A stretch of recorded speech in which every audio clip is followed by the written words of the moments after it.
Welcome back. We're getting early rates from the Asian markets, which is the Hang Seng as well as the Shanghai Index. The Hang Seng's open about 65 points lower as we speak, and all the other Asian indices sitting with a cut of about 0.5% for the Nikkei, a little more for the Korean Index as well. The Shanghai absolutely flat as we speak. What is a positive for us is while the Asian markets are losing in today's trading session, the SGX Nifty indicates that we may have a slightly flatter start. At the open, we thought it would be a cut of about 35 points, and then it moved higher, briefly moved into the green, and now making a recovery as well. But this in the light of the fact that yesterday we underperformed while the other markets were higher. Today we are outperforming, or that's what the indications are. With that, we move on to the election exchange. Demonetization has not managed to curb black money in politics. This has been said by the former Chief Election Commissioner O.P. Rawat. Nearly 300 crore rupees cash has been seized by the Election Commission ahead of the elections in 5 states. Rawat cited this data and said that the money seized now is more than what was seized before demonetization. Speaking just 2 days after his retirement, Rawat did not mince his words. He said demonetization has had absolutely no impact. Actually, my limited statement was that so far as it relates to seizure of cash, liquor and freebies being distributed in the election process, there has been hardly any impact on the rising trend on these seizures. Now, seizure alone is not the comprehensive indicator whether abuse of money in elections is on the same level or is rising or is going down. Immediately after demonetization, there were 5 state elections and seizures there went up. So even at that time, the Commission said that as far as seizures of money and freebies, liquor, etc. are concerned, there has been no impact of demonetization on that.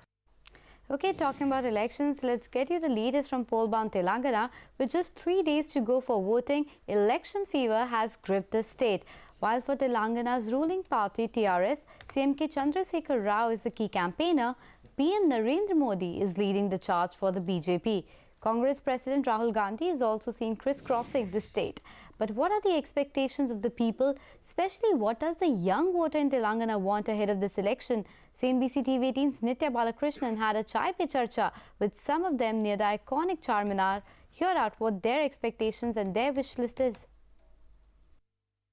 Now I'm standing in front of the Charminar, the iconic monument here in Hyderabad, and I'm joined by young urban Indians. We have Vikas and Pradyum, who are young professionals, and we also have Jayan, Chaitanya and Akshay from the Indian School of Business. If I can ask you 2 sectors that you think Telangana needs a push in, and the new government, what are you hopeful they will be focusing on in the days to come? Firstly, literacy is extremely important. Telangana ranks very low, I think 25th as far as state literacy goes. This is a huge push that needs to be taken. This comes along with unemployment, both nationally as well as from a state perspective. A lot needs to be done to generate jobs in the manufacturing segment, in the services segment. But before I do, just a minute, I want to talk about the BJP. It's not easy. It shouldn't be that we should discount the BJP. Let's also agree to the fact that in Karnataka, Modi Magic really helped in really getting a lot of seats for the BJP.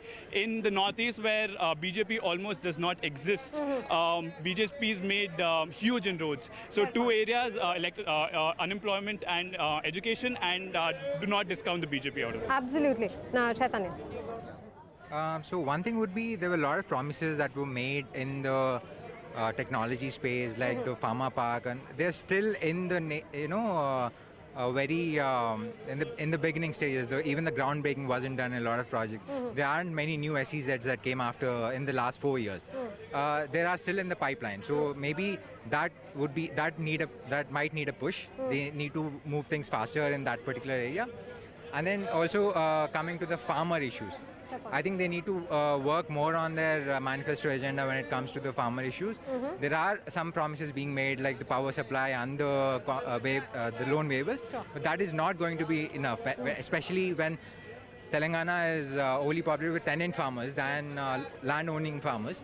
So they need a special policy to address the issues of tenant farming. Pradyum, would you agree with what many of them have indicated? agree and disagree, but I'll stick to your question of which two sectors they should focus on. I think infrastructure, especially electricity and agriculture, I think they have a lot going in common. I think the next government needs to think a lot more rather than just loan waivers and subsidies to state government, subsidy to farmers. Rather, they need to start focusing on how to make them more sustainable.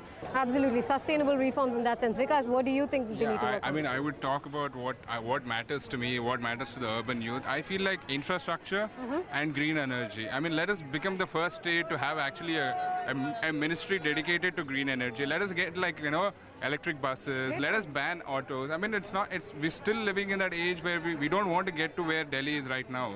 I mean, and I feel like only person who would lead us to that is KTR. I mean, I don't see any other person in say Mahakutami or BJP or anyone. I don't see anyone who actually has the intellect level or actually the awareness, everything which he has. And I also feel like after the elections, it is going to be KTR who's going to be running the show. I mean, sooner than later. I only see KCR.